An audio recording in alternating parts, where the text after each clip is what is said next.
Yeah, so this is today's video message from my friend Lilla, a friend of mine who lives around and around the world while I'm lying and lonely while I live in Oklahoma. And it's Friday, I believe. I always get the days mixed up. And it's September 10th, 2021, and I've slept all day. I spent the entire day catching up on sleep. And so I'm just now getting around and doing stuff. So anyways, Lila, if you're watching, today's message is, if you get the chance, read the novel Annihilation by Jeff Vandermeer. I just finished this. It's very, very good.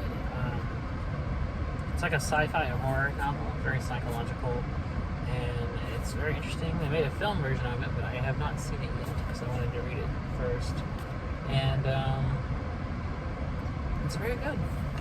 It's written as in the form of like a journal to the reader. The character, who's unnamed, known simply as the biologist, is writing, and how she goes on an expedition to a mysterious kind of area called Area X, where some kind of event is implied to have occurred there, changing things, and some mysterious things are going on. It's very good.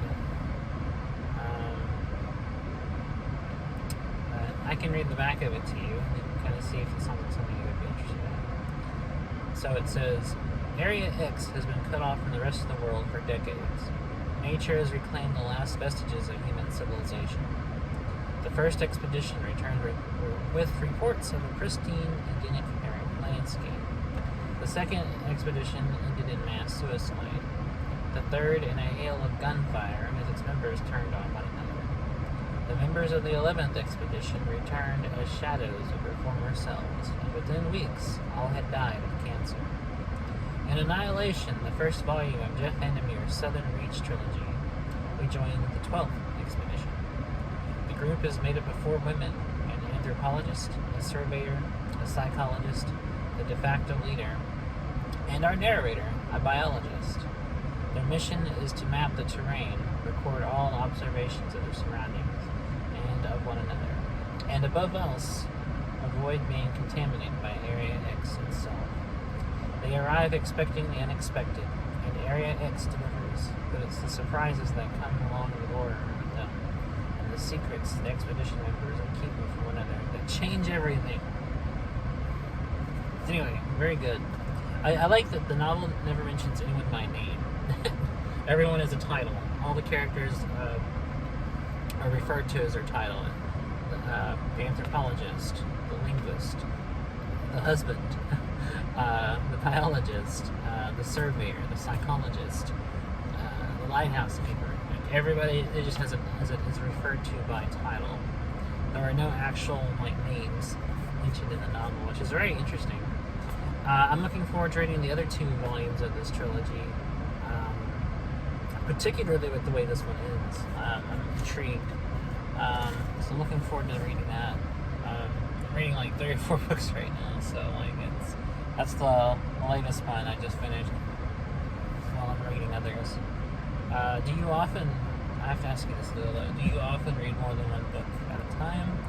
Or do you just kind of read one and then go on to the next one and read that one and you go on to the next one and so on and so on? Or are you like me and juggle multiple books at once that you're reading? Let me know. Either message me about it or just, tell me in the comments. I don't know. So, yeah, I don't have anything interesting to talk about as far as my day because I've spent the entire day asleep. I didn't get to sleep till about 3 or 4 a.m. and I slept till 3 this afternoon. And then I got up, recorded my episode of my musical series, Musical Fridays. Then brushed my teeth, rinsed my mouth with some Listerine, and that kind of stuff. And then I had to drive out here because I don't have service at my house. And so I drove here to upload all this stuff and then record today's episode of, or today's message, I guess you could say. I guess you could look at this as an episodic vlog series, since I try to do one every day. So that was my day. What did you do today? Did you eat anything good? Did you have any good food? Did you go anywhere? Did you go walking? Did you read any good books? Let me know. I need to know. Inquiring minds want to know. I don't know. I don't have anything else to say. I just wanted to talk a little bit about Annihilation and just ask you kind of how your day's been. That was kind of the only things I had in mind for today's video. So, you gotta let me know.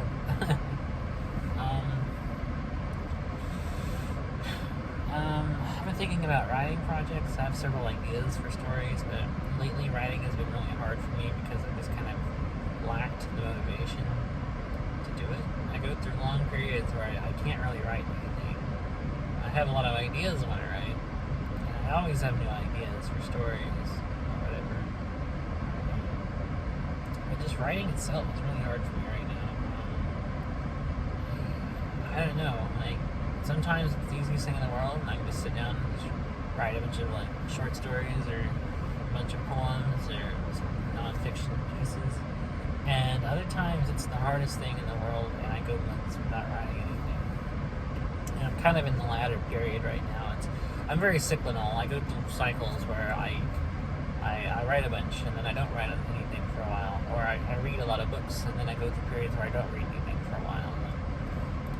I'm kind of like that with everything. I go through periods where I either just constantly doing one thing, or I go for a long periods of time where I don't do it at all. And that's just kind of how I am. I've always been that way. So, kind of using this time now just to catch up on reading. I'm incapable of writing anything or working on any existing story ideas, so I might as well just jump in and just read a bunch if I can't write anything. So that's what I've been doing. I'm also reading Alice Hoffman's The Rules of Magic, which is a very good book as well, even though I'm not very far into it. I've only read one of her novels, which was Practical Magic, and this is like a prequel to it. And I didn't discover until I started reading this that it's kind of like a whole series about this family, these characters, kind of their magical history. I didn't know if this was exactly related to Practical Magic, or if this was a sequel, or what. Yeah, apparently there were 2 prequels to it, and that's one of them. And then there's actually a sequel called Book of Magic, I think is the name of it. And it's really good, and reading it makes me really want to read more Alice Hoffman, because she's a good writer as well. So, at least I'm reading good stuff. I may not be able to write the good fiction, but I'm reading a bunch of good fiction right now. Just trying to catch up on my reading in general. So,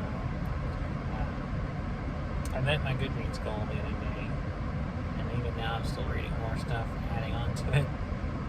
So, I've been reading a lot this year. It's been a pretty busy year as far as just reading stuff, catching up on reading stuff. Finally getting around to a bunch of stuff that I've always wanted to read. Like Annihilation has been on my list of things to read for a long time now, and I just now got around to it. So I'm trying to get around to all the books that I've had on my to-read list for years, and I'm just now crossing them out. And but I'm also impetuous and read a lot of stuff that I find just on the fly. So I'm like, oh, I want to see that, and I want to read that too. So I'm bad about being I'm only going to read these books that have been on my reading list for 10 years. But then I'll see something in the library or something, and I'm like, oh, that catches my eye, so I got to read that too. So I guess the point of what I'm trying to say is read books. Just read, there's too many books and too little time to read them. And it upsets me to know that I'm going to die long before I read everything I want to read, just because there's too many good books. But it's comforting, too, because I rather live in a world where there's too many things to read than I live in a world where there's, so limited amount of reading that you've read everything and there's nothing new, and you're just rereading the same stuff forever. So I think it's far more interesting and more fulfilling to live in a world where there's more books than you are, and you have the time to ever actually read them. So, but I've contented, or I guess not contented myself, but I've resigned myself to the conclusion that I'm okay with it. I'm okay just reading as much as I can and knowing that there will be far more books that will outlive me. So I just hope maybe someday I can actually write some of my own. But I don't know if that's ever going to happen anymore. We shall see. We shall see.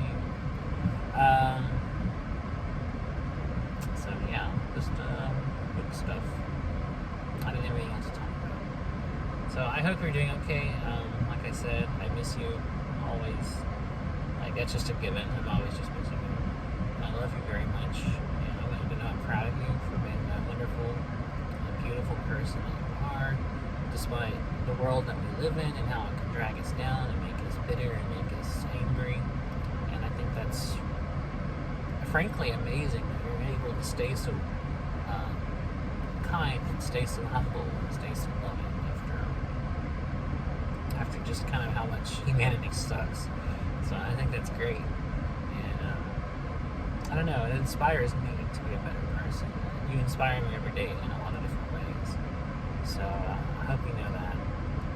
And I guess I'll end today here as another short video. I guess, I don't know, lately I just haven't really had as much things to ramble about as others. So these videos can be kind of long sometimes, but I decided I'm just going to keep it here as a short video.